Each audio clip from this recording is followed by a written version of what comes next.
সরকারি অফিসার বৃন্দ, সাংবাদিক ভাইয়েরা, সুশীল সমাজ এবং আমার কৃষক ভাই বোনেরা, আসসালামু আলাইকুম ওয়া রাহমাতুল্লাহ। আগে সম্ভবত রফিক ভাই যে দুইটা দাবি জানিয়ে গিয়েছিলেন, একটা ছিল যে গদখালি স্টেশনটাকে চালু করা। এই ব্যাপারে কিন্তু আগেও আমি চেষ্টা করেছি, কয়েক মাস থেকে চেষ্টা করছি। আমি সংসদে স্লট কিউ আছে, তো ওখানে কিন্তু এটা আমার রাখা আছে, সংসদ নতুন ওপেন হলে ওটা এসে যাবে। বা কতদিন ছেড়ে না দিয়ে আমি আগামীকাল যে এখানে যে আমাদের রেল যে সচিব আছেন ওনার সাথে আমি অ্যাপয়েন্টমেন্ট করার জন্য বলেছি, এবং কালকে আবার এটাকে আমি কেস করবো যে এটা যাতে অবিলম্বে চালু হয়ে যায় ইনশাআল্লাহ। আর এখানে বলা হয়েছে যে কৃষি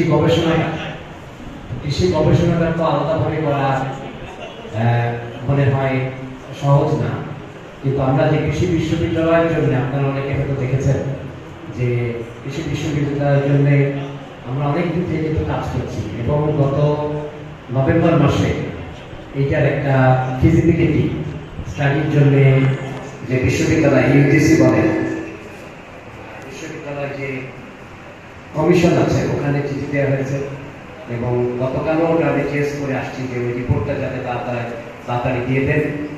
এবং মাঝখানে তো মাননীয় শিক্ষামন্ত্রী মহোদয় আসছিলেন, এবং সেখানে আমাদের ডিসি সাহেব ছিলেন এবং ক্যাবিনেট সচিব মহোদয় ছিলেন, ওনার সাথে কথা হচ্ছে। দেখি প্রিন্সিপাল মোটামুটি আমরা আশা করছি আমাদের মাননীয় প্রতিমন্ত্রী অমিত সাহেব উনি অফিসিয়াল চিঠিও দিয়েছেন, যাতে করে আমরা আশা করছি, যেটা তো অনেক টাকার ব্যাপার, আমরা আশা করছি ইনশাল্লাহ যে কৃষি বিশ্ববিদ্যালয়টা আমরা একটা সিদ্ধান্ত খুব হয়তো কয়েক মাসের মধ্যেই আমরা পেয়ে যাব। দোয়া করবেন, আমরা সবাই মিলে চেষ্টা করছি একসাথে। আমি আমাদের এখানে মহিলা সংরক্ষিত আসনে যে মনোনীত এমপি হয়েছেন মিস সাবেরা সুলতানা, ওনাকে অভিনন্দন জানিয়েছি, এবং ওনাদের সাথে কথা হয়েছে আমার যে আমরা একসাথে মিলে যদি কাজ করি সবাই মিলে, তাহলে কিন্তু এই যশোরের উন্নয়ন অনেক বেশি করা সম্ভব ইনশাআল্লাহ। অনেকক্ষণ থেকে বক্তৃতা শুনতেছেন, আমি দীর্ঘায়িত করবো না, গুরুত্বপূর্ণ কথা সবই এসে গিয়েছে। তার একটা টেস্ট নেই, আমাদের অফিসাররা জানেন, কৃষি অফিসাররা অডিয়েন্স থেকে গদখালি থেকে কত টাকার ফুল প্রতি বছর যায় কেউ বলতে পারবেন?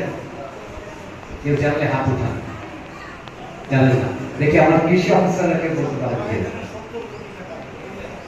আচ্ছা, জি। এখানে আমি একটা ইন্টারনেটে সার্চ করে যেটা পেয়েছি, এটা সম্ভবত সত্যি, কারণ এটা ওই এখানে 200 কোটি টাকা মতো দেখাচ্ছে। এটা কিন্তু অনেক, কিন্তু এখানে এটার ব্যাপারে আমি একটা কথা এখানে বলবো।